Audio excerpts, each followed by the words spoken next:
Well, it's not hard to spot them. They're not native to Florida, but they seem to be everywhere. More and more of them each year.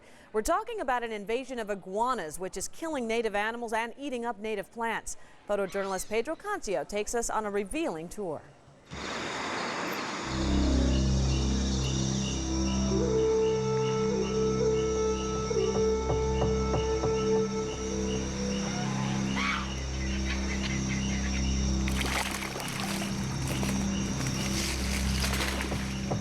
Well, iguanas, 10, 20 years ago were slowly introduced into South Florida. And because this climate is so similar to the natural climate they're found in, from the tropics of Mexico all the way down into Central South America, they have actually exploded in population.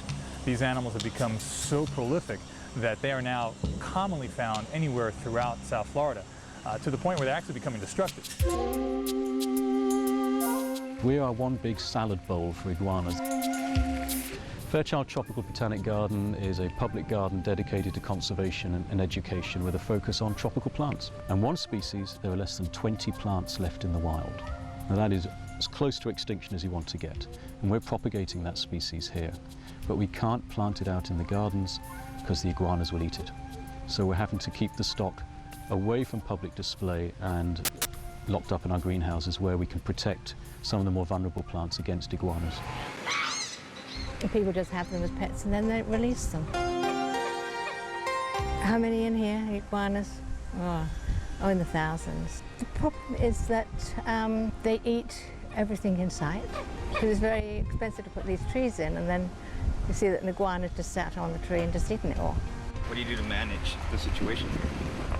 There are a licensed, from the state of Florida, licensed catcher that comes in and removes the small ones and everything else, so it stops the population.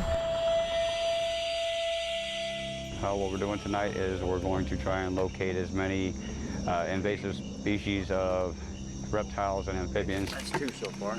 And this is a juvenile iguana. If we've got him that close, pull him down and put him in the bucket.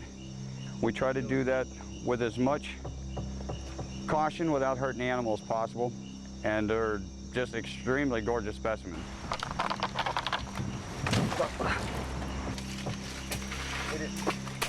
Now that, my friend, is a 20-pounder plus. All right, this is a large male green iguana, and I'm 5'11". His tail's on the ground bent, and you can see he's up to my head.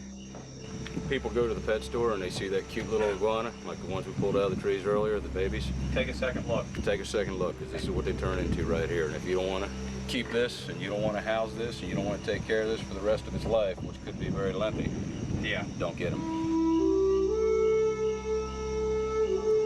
Good piece of advice there.